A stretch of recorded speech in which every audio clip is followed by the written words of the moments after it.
It is in 1916 that Jassasa went to work with British spies in Arabia. Lawrence of Arabia, of course, is the most well-known of them. These British spies were sent into Arabia, posing as Muslims. And they went to two actors in Arabia, two. One was Sharif al-Hussein, who was appointed by the Khalifa in Istanbul as the Sharif of the Hijaz, Makkah and Medina, in control. Makkah was under the control of an Arab battalion, but Medina was under the control of a Turkish battalion. And I wish I could understand why the Khalifa insisted on the Turkish battalion under the leadership of Fakhri Pasha to defend Medina. I don't know why. So when the British spies went to Hussein, they offered him the moon. They offered him the moon. We will liberate the land of the hated Ottoman Turks, and we will give you independence and freedom, and you will now become the king of the Arabs. Remember, Britain is not talking about Khilafah. No, we'll make you the king of the Arabs. And we also prepared to offer you a little, you know what, just £7 million. Huh? £7 million at that time is what Bill Gates has now.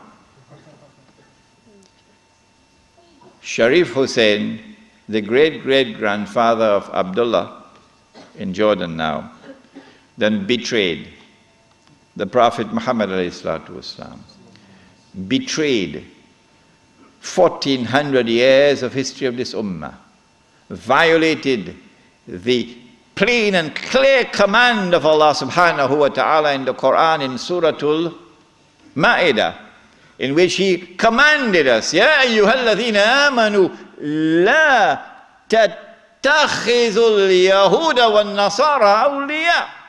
Do not take the Jews and do not take the Christians as your awliya. Do not establish an alliance with them in which you become dependent upon them and subservient to them. Do not do that, says Allah. بَعْدُهُمْ أَوْلِيَاءُ بَعْضٍ. They are protecting friends of each other. وَمَنْ يَتَوَلَّهُمْ مِنْكُمْ فَإِنَّهُ مِنْهُمْ. Whosoever from amongst you turn to them for that kind of an alliance, you no longer belong to this ummah, you've now joined them. Inna Allah la yahdi al-qawm al-zalimin. Surely Allah will never provide guidance for a people who commit such an atrocious act of wrongdoing. And this is precisely what Sharif Hussein did, and what all his descendants from that day to this day have been doing. Sharif Hussein now accepts 7 million sterling pounds and enters into a military alliance with Britain and declares himself independent of the Ottoman Khalifa. Once the Khilafah in Istanbul had lost control of Mecca and Medina, had lost control of the Haramain, had lost control of the Hajj, you pull the carpet, you pull the rug from underneath the feet of the Khalifa. His Khilafah is now losing legitimacy.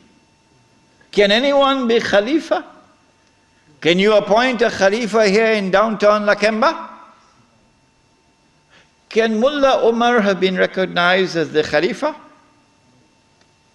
No, why not?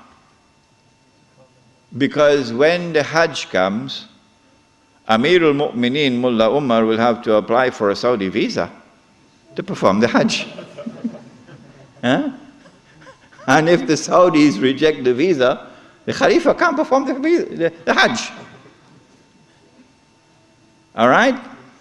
And so the British calculated, if we can wrest control of the Haramain and the Hajj away from the Khalifa in Istanbul, then the legitimacy of his Khilafah will begin to crumble. And so this was 1916.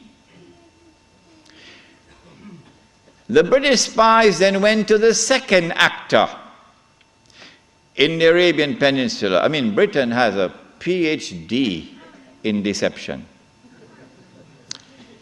If you want to destroy the Khilafah, okay, you have to make sure that it cannot be restored.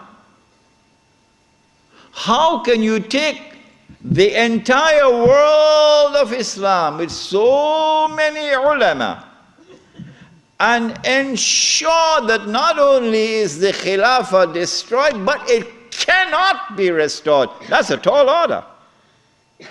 How to do it?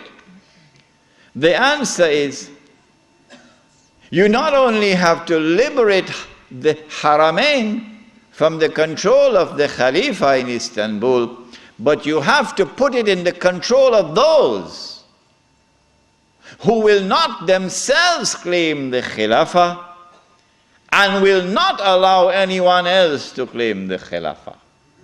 And so long as these people keep control of the Haramain and the Hajj, the Khilafah can never be restored. Simple, isn't it? Simple, isn't it? And so that was why they had to make the trip to Riyadh to meet, what's his name? Abdul Aziz Ibn Saud. Correct name? Of course it's a correct name. Why are you afraid to mention it? But Abdul Aziz Ibn Saud did not control the Hijaz. So he couldn't command the check for £7 million. He had to be content with something less than that. So what the British offered to him was, if you would sign the same kind of agreement with us and violate the specific command in the Quran and betray Allah and His Messenger and betray the Ummah, if you will do that, we pay you £5,000 a month. Would you accept that? Abdul Aziz says, yes. Yes. And in 1916, Abdul Aziz ibn Saud signed an agreement with Britain. Yes. Which made of him a military ally of Britain, subservient to Britain. But when the Ikhwan, who were his military force, questioned him, how can you sign this agreement with Britain? And how can you accept this money from Britain, £5,000 a month? Abdul Aziz ibn Saud says, this is jizya.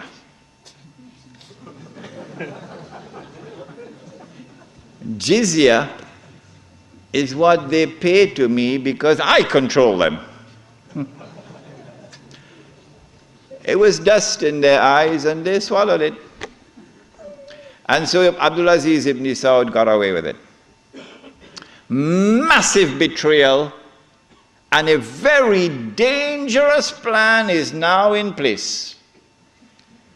As soon as the Khilafah is destroyed, that Abdul Aziz ibn Saud will be given what is known as the green light, something that Saddam Hussein knows about, the green light.